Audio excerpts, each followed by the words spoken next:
धन्यवाद. प्रथम धन्यवाद किरण वाठारे सरांचं, इथे मला सन्मानित केलं आणि त्याचबरोबर इथे तुमच्यासमोर बोलण्याची संधी उपलब्ध करून दिली. वाठारे सरांना 2.5 वर्षापूर्वी बोलणं झालं होतं, माझं फोनवर बोलणं झालं होतं. यूट्यूबवर बघता बघता त्यांचा मी एक व्हिडिओ बघितला. त्यानंतर 3-4 व्हिडिओ बघितल्यानंतर मला असं वाटलं की इतकं सगळं करतो आहे ते करायला काय. मला डायबिटीसचा त्रास होता आणि बीपीचा त्रास होता. तर शुगरचा मी आरोग्य खात्यात काम करतो.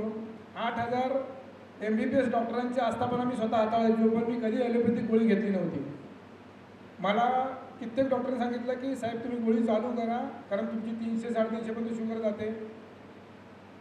पण असेच काही डॉक्टर होते की त्यांचे आयुर्वेदिक औषधांचे नुसके होते, त्याप्रमाणे मी करत होतो. पण त्याने काय असं एवढा फरक पडत नव्हता. मग एकदा यांच्या संपर्कात आलो, किरण वाठारे साहेबांच्या संपर्कात आलो. बोलो आता हा एक आपण उपाय करून बघूया, रसाहार काय ते तर करून बघूया. मग त्यांचे व्हिडिओ नीट ऐकून घेतले सगळे. त्यानंतर त्यांची संपर्क साधला, सगळं साहित्य मागवून घेतलं आणि मी त्या कार्यक्रमाला सुरुवात केली.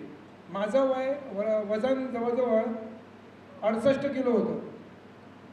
एका महिन्यामध्ये माझं वजन 10 किलो कमी झालं.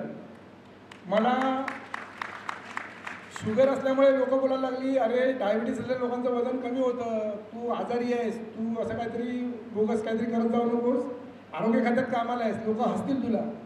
पण माझा पूर्ण विश्वास होता की मला आतून मला वाटत होतं की मला ताकद भरपूर आहे, आपण कमकुवत झालेलो नाही आहोत. आणि यासाठी माझ्या पत्नीने मला खूप मदत केली.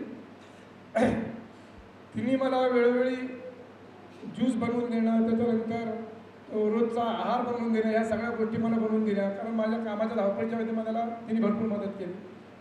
हे करताना माझा दुसऱ्याच महिन्यामध्ये बांद्रा स्टेशनच्या समोर टॅक्सीने मला उडवलं. टॅक्सीने उडवल्यानंतर मला खूप ठिकाणी जखमा झाल्या आणि मी तसाच सप्टेंबरचा महिना होता, ऑगस्टमध्ये मी चालू केलं होतं, सप्टेंबरचा महिना होता, पावसाचे दिवस, मी अक्षरशः चिखलात लोळलो आणि मी तसाच घरी आलो. आणि घरी आल्या म्हणजे आणायला गेलो होतो, भाज्या आणि फळं रोज खायची असतात आपली, ती आणायला गेलो होतो दादरला. तर येताना माझा ॲक्सिडेंट झाला. तर बायकोला कळवल्यावर तुम्हाला किती जखमा झाल्या आहेत. त्या जखमा डायबिटीस असल्यामुळे मला बऱ्या होतील असं वाटल्या नव्हत्या. त्या 8 दिवसामध्ये सगळ्या जखमा बऱ्या झाल्या. कुठल्याही प्रकारचं ॲलोपॅथिक औषध घेतलं नाही. त्यानंतर याच्यावरती माझा एकदम पूर्णपणे विश्वास पडला की ही जी साधना आहे याच्यामध्ये काहीतरी दम आहे. मग त्यानंतर मी माझ्या संपर्कात येणाऱ्या प्रत्येकाला या गोष्टी सांगायला लागलो की असं असं आहे, अशा प्रकारचं करायचं. आणि जवळजवळ मला वाटतं 30-35 लोक, आरोग्य खात्यातलीच 30-35 लोक सरांच्या संपर्कात आणून दिली आणि या साधना करायला लावली. त्याचबरोबर ही साधना करताना पहिल्यांदा आपण आपल्या प्राणप्रिय माणसाला पहिलं सांगतो. मी माझ्या आईला सांगितली ही गोष्ट करायला. माझी आई वयवर्ष 76, तिला चढताना पाय दुखायचे, ढोकळं दुखायची. त्यानंतर पुढे लांब जायची इच्छा व्हायची नाही. आता हा रसाहार चालू केल्यापासून जवळजवळ 2 वर्ष झाली. ती रोज 2 पिशव्या घेऊन माझ्या गावातनं रत्नागिरी शहर 11 किलोमीटर बस पकडून जाते, बाजार करते आणि बाजार करून स्वतः येते. वयवर्ष 76 आहे आणि कुठल्याही प्रकारची गोळी चालू नाही आहे.